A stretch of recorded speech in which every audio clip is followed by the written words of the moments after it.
All right, so we're back for another deep dive.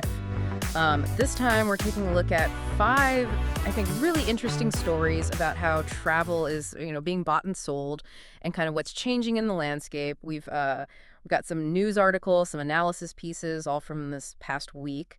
And yeah, we're just going to kind of try to pull out what we think are the most important takeaways so you don't have to read everything yourself. Yeah, absolutely. We want to keep you up to speed on what's happening without, overwhelming you with too much information. Perfect. Okay, so let's start off, I guess, in Saudi Arabia, the online travel agency market there. It's pretty interesting right now. We've got local OTAs that are really strong. When it comes to air travel, they actually have something like, 61% market share? Yeah, 61%, which Yep. is it's pretty significant. But then you look at hotel bookings and the global companies, the big names, they're the ones who are really dominating there. Right. So what's the deal? Like, why is it split like that? Well, I think with the local OTAs, they probably have a lot of connections, with the airlines in the region. They understand like all the little details of how air travel works there.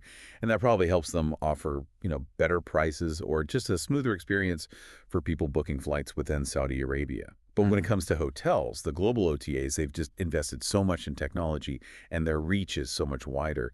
So they can probably offer more choices and make booking a lot easier for people who are, coming from outside the region. So if you're like looking for a flight deal within Saudi Arabia, maybe try a local OTA. But for hotels, maybe stick with the bigger names you already know. Exactly.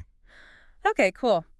Moving on, travel demand is still pretty strong, right? I mean, even after the pandemic, we're seeing a lot of people still want to travel. Oh, yeah, definitely. I mean, I think something like 40% of people are actually spending more on travel now compared to before the pandemic. Wow, that's a lot. Yeah, they're seeing it as more a priority now.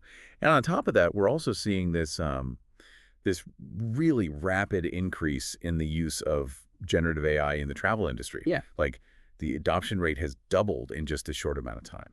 Generative AI. Okay, for people who don't know, what is that exactly? So it's basically technology that can create new content, right? Yeah. Like it can put together personalized travel itineraries for you or even answer your questions in a way that feels like you're talking to a real person.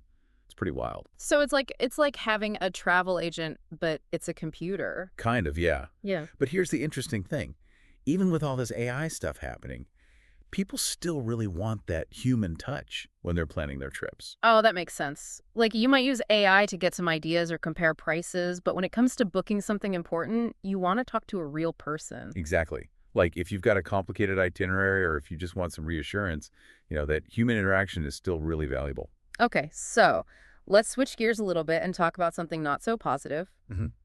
the economy. Oh, yeah. I mean, we're seeing some not so great news from the airline industry, right? Like Delta, American, United, they've all lowered their expectations for how well they think they're going to do financially. Yeah, and their stock prices have taken a hit too. A pretty big hit, right? Like, what was it, like 38% for Delta, 45% for American, something like that? Yeah, something in that range. It's Yeah. it's definitely a sign that, the overall economic situation is having an impact. So what's causing this? I mean, is it just like general economic uncertainty, or are there other factors? Well, tariffs are playing a role for sure. When you have tariffs, it can drive up the cost of, well, everything really. And that can lead to higher airfares, which can make people less likely to travel. Right, right. Plus, there's just this sense of caution among consumers right now. People are a little bit hesitant to spend money, especially on big things like travel. So what's the solution? Like, how do airlines, or even just the travel industry in general, how do they deal with this? Well, one idea that's been floated is to focus more on local experiences. Like instead of trying to get people to fly across the world, maybe encourage them to explore what's closer to home. Okay, so like staycations and things like that. Exactly. And it could actually be a good thing for travelers too, right? It could help them save money, discover new things in their own backyard, kind of rediscover the beauty of where they live. Yeah, I like that.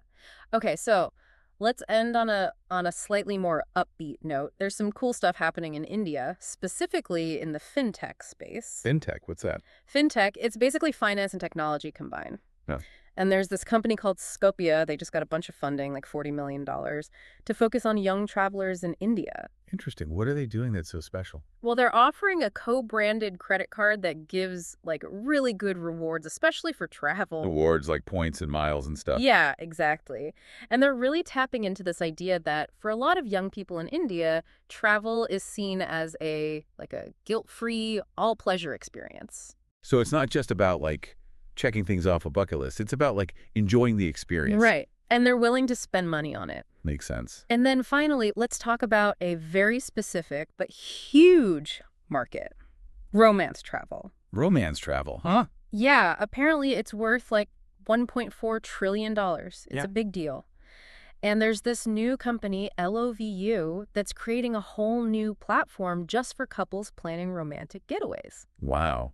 So it's like they're carving out their own little niche within the travel industry. Exactly. And I think it's really smart. I mean, if you can offer something that's specifically tailored to a certain type of traveler, you're more likely to attract them, right? Yeah, absolutely. Like if you're planning a honeymoon or an anniversary trip, you're not going to want to use the same platform as someone who's just booking a quick business trip. Right, right. So this LOVU thing, it's like they're making the whole process of booking a romantic trip easier and more enjoyable. Exactly. I wonder what kind of, I don't know, special features they'll have. Yeah, me too. I guess we'll have to wait and see. Sounds like there's a lot happening in travel distribution these days. Yeah, it's constantly evolving. But I think that's what makes it so exciting. Definitely. So what do you think, out of all the things we talked about today, like the competition between OTAs, the rise of AI, the economic challenges, these new financial products, the niche markets, which one do you think will change the most in the next year? Something to think about. Yeah, good question. I'm not sure. I'd have to give that some more thought, but it's definitely an interesting time to be following the travel industry. Absolutely. All right, well, that's all the time we have for this week's Deep Dive. Thanks for listening. See you next time.